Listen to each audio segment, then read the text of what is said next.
Again வடசென்னையோட வந்திருக்கேன். So நம்ம எல்லாத்துக்குமே தெரியும், அரசன் ஷூட்டிங் ஸ்டார்ட் ஆயிடுச்சு, சக்ஸஸ்ஃபுல்லாக போயிட்டு இருக்கு. கோயில்பட்டிக்காரங்க தான் வாழ்றாங்க. என்ன வீடியோ போட்டாலும் வைரல் ஆகுது. தலைவனை டிஃப்ரெண்ட் ஆங்கிள்லேருந்து எடுத்து போடுறாங்க. ஆல்ரெடி நம்பர் 9 ஒரு ப்ளூ ஜெர்சியில் மதுரை டைகர்ஸோட அப்படின்ற ஒரு அது கபடியா என்னன்னே தெரில, ஏதோ ஒரு இதில் தலைமை இருந்தாப்புல நல்லா இருந்தது. ஸோ அப்படி பார்த்தோன்னா அவர் இங்கே எப்படி வந்திருப்பாரு, மேபி அங்கே கொலை பண்ணனால வேற ஊருக்கு காசு ஈஸை கொடுத்து அனுப்பி விட்றான்னு வேலை சொன்ன மாதிரி வந்துட்டாரா, என்ன அந்த கனெக்ஷன்லாம் வர வச்சிடலாம். ஸோ இந்த மிச்சம் மீதி இருக்கிற வடசென்னை டீடைல் டீகோடிங் வீடியோவை முடிச்சிடலாம் அப்படின்னு I'm coming with Vadachennai again. So இது வந்து எனக்கு ஒரு டவுட் இருந்தது. பட் ஒரு வடசென்னை ஃபேன் ஃபாலோவர் வந்து சொல்லி அதை எனக்கு கிளாரிஃபை பண்ணாரு. இன்னும் கொஞ்சம் இன்டெப்த்தாக என்ன கனெக்ட் ஆக முடிஞ்சது. ஸோ என்னன்னா, வடசென்னையில் ஒரு பைக் தியரி இருக்கு, ஒரு பைக் டீடைல் இருக்கு. ஃபார் எப்போன்னா, பத்மாவை வந்து நம்ம தனுஷ் வந்து அவங்களோட டைப்ரைட்டிங் கிளாஸ்ல இருந்து ஒரு தடவை கூப்பிட வருவார். அப்போ கூப்பிட வரும்போது பத்மா வந்து கேட்பாங்க, இவர் வந்து ஒரு பைக்ல வந்திருப்பாரு, அது ஒரு ப்ளூ கலர் பஜாஜ் பைக்கு, பர்டிகுலரா அந்த பேர் நான் எதுன்னு தெரியல. ஸோ அப்போ வந்து பத்மா கேட்பாங்க, யார் பைக்கு அப்படின்னு. அவர் என்ன சொல்லுவார், உனக்கு என்ன அப்படின்னுவார். ஸோ அப்போ நமக்கு நார்மலா ஜென்ரலா தெரியும், இவருக்கு தெரிஞ்ச 2 பேர் யாருன்னா, ஒன்று வந்து சங்கர், அப்புறம் இன்னொன்று வந்து சிவா. ஸோ அப்படிதான் நமக்குலாம் தெரியும், அவங்களோட பைக்குன்னு தான் நினைச்சிட்டு இருப்போம். பட் நான் செக் பண்ண வர அது அவங்களோட பைக் கிடையாது. அப்போ இது யாரோட பைக்கு, வடசென்னையில் யார்கிட்ட இந்த பைக் இருக்கு அப்படின்னு சர்ச் பண்ணி பார்த்தா ஒரு இன்ட்ரெஸ்டிங் ஃபேக்ட் கிடைச்சது. அந்த பைக் வந்து 2 இடத்துல வர மாதிரி இருக்கு. ஒரு இடத்துல வந்து அவங்க பத்மா வந்து டீச்சர் ட்ரைனிங் பாஸ் ஆயிருக்குன்னு சொல்லிட்டு ஹோட்டல்ல ஒரு சீக்வன்ஸ் நடக்கும்போது, அப்போ தம்பி வந்து இதோ வந்துட்டான் அப்படின்னு செந்திலையும் ஜாவா பழனி தாஸை காட்டும் போது, அவங்க கேங்ல ஒருத்தவர் இந்த பைக் ஓட்டிட்டு வராரு. அந்த கேரக்டர் யாரு என்னன்னு தெரியல, அது ஒரு ஜூனியர் ஆர்டிஸ்ட் மாதிரி தான் இருக்கு. பட் அந்த பைக் வந்து அவர்கிட்ட இருக்கு. ஸோ அவங்க கேங்ல இருக்கிற பைக்கை இவர் ஏன் வாங்கி ஓட்டுறாரு, அவங்களுக்கு என்ன சம்பந்தம் அப்படின்னு ஒரு கனெக்ஷன் நம்ம கண்டிப்பா யோசிச்சு பார்க்கணும். அப்புறம் அவர் வந்து லெஜிட்டா திடீர்னு வந்து ஒருத்தர் வந்து சிம்புவே வந்து இதுல நடிச்சிருக்காரு அப்படின்னு சொல்லி சொன்னார் வடசென்னையில். என்னடா தூக்கி வாரி போட்டுச்சு, போய் பார்த்தா சிம்பு மாதிரியே ஆக்சுவலா அந்த கேரக்டர் இருக்கு. நான் உங்களுக்கு அந்த போட்டோ இங்க கொடுக்குறேன் பாருங்க. ஜாவா பழனியை கொண்டுட்டு சிம்புவும் தனுஷும் அவரோட மச்சானும் தப்பிச்சு போகும்போது, மச்சான் தாங்க போறானுங்க புறானுங்களே அப்படின்னு. அப்ப பார்த்தா அவர் துரத்திட்டு வர்றதுல அதே மாதிரி பைக்கு. பட் சிம்பு வந்து அந்த கேரக்டர்ல வர்ற அதே மாதிரி ஷர்ட் எல்லாம் போட்டு ஒரு கேரக்டர் இருக்கு. ஸோ இதுவும் எந்த அளவுக்கு இதுன்னு தெரியல. இந்த டீட்டெயில் பயங்கரமா இருந்தது எனக்கே பாக்குறதுக்கு. இது வந்து ஒரு ஃபேன் சொன்னதுதான் ஆக்சுவலா. அந்த சந்திராக்கு பின்னாடி இருக்கிற மிஸ்ட்ரி மேன் வந்து எனக்கு எந்த அளவுக்கு லெஜிட்னு தெரியல. நானே எல்லாரும் கேட்டதுக்காக ஒரு வீடியோ போட்டேன். அதுல இன்ட்ரெஸ்டிங்கா ஒரு விஷயம் இருக்கு. இவெல்லாம் ராஜன் கூட இருந்த பசங்க அப்படின்னு சொல்லும் போது, ஒரு தாடி வச்ச ஒரு கேரக்டர் மட்டும் அவர் சைட்ல நின்ட்டே இருக்கும்போது, அவர் வந்து நீங்க அதுக்கு முன்னாடி ராஜனோட பிள்ளைங்க கேரக்டர்ல பாத்துருக்கவே முடியாது. ஏன்னா அவர் வந்து குணாவோட இருப்பாரு.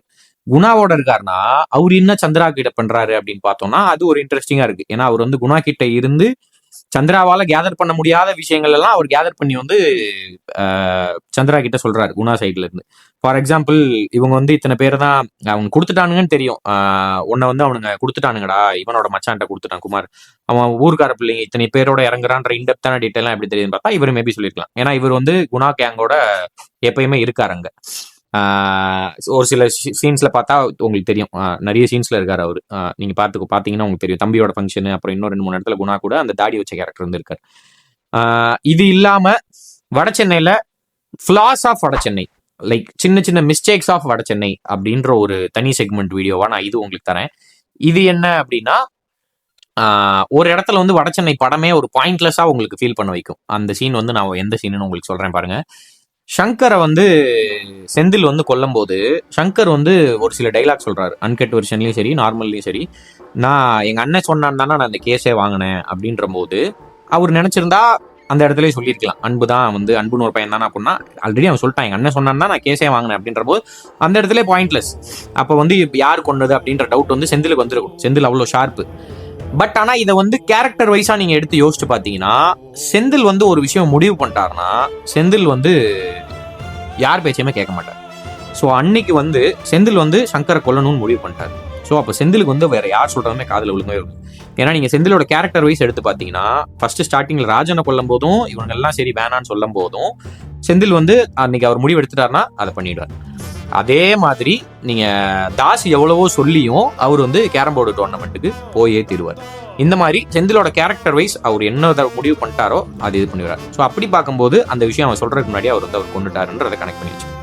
இன்னொரு மெயின் மிஸ்டேக் அண்ட் ஃபிளா அப்படின்னு சொல்றது என்னன்னா, உங்களுக்கு அந்த இன்டர்வல் பிளாக் சீன்ல வந்து நடக்கிற ஃபைட்டை நீங்க நல்லா கவனிச்சு பாத்தீங்கன்னா, வரவன் பொருளே எடுத்து போடணுன்ற மாதிரி சிவாவோ யாரோ கொண்டு வர பொருள் எடுத்து தான் இவர் அவங்க எல்லாரையுமே அடிப்பார். யாரு? செந்தில் கேரக்டர்.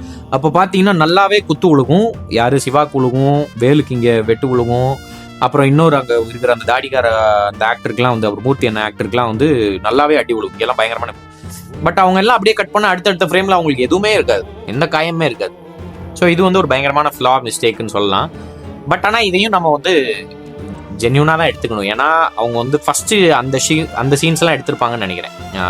அந்த இதுக்கு அப்புறம் நடக்கிற சீன்ஸ்லாம் எடுத்துட்டு இதை எடுத்திருப்பாங்கன்னு நினைக்கிறேன். அதனால தான் வந்து அவங்களால அதை காட்ட முடியலன்னு நினைக்கிறேன். பட் ஆனால் இட்ஸ் கைண்ட் ஆஃப் அது மிஸ்டேக் தான். இதான் நான் கண்டுபிடிச்சது. இதுக்கப்புறம் வட சென்னையில் பார்த்தீங்கன்னா சில கனெக்ஷன்ஸ்லாம் இருக்குது. லைக் வந்து ராஜன் அவங்க சொல்லும் போது அவங்க பேச்சை மீறி அவர் போயிடுவார், அடிபட்டுரும். அதே மாதிரி இவங்க அந்த பேரல் கனெக்ஷன்ஸ்லாம் இன்னும் கொஞ்சம் இன்டெப்த்தாக இருக்குது. அதெல்லாம் நம்ம அடுத்தடுத்து பேசலாம். பட் இப்போதைக்கு மேஜரானது முடிச்சாச்சு. இதுக்கப்புறம் வட சென்னையை விட்டுறலாம். அரசன் வர்றப்போ பார்க்கலாம். அரசன் வந்தோடனே என்னன்றது பார்க்கலாம். அரசனில் ஏதாவது லெஜிட்டான ஒரு ஃபோட்டோஸ் ஸ்டில்லு கிடச்சிதுன்னா நம்ம அதை வச்சு ட்ரை பண்ணி பார்க்கலாம். ஸோ தேங்க்யூ வட சென்னை ஃபேன்ஸ், வட சென்னை மூவி. வெயிட்டிங் ஃபார் அரசன் அடுத்த அப்டேட். Thank you so much.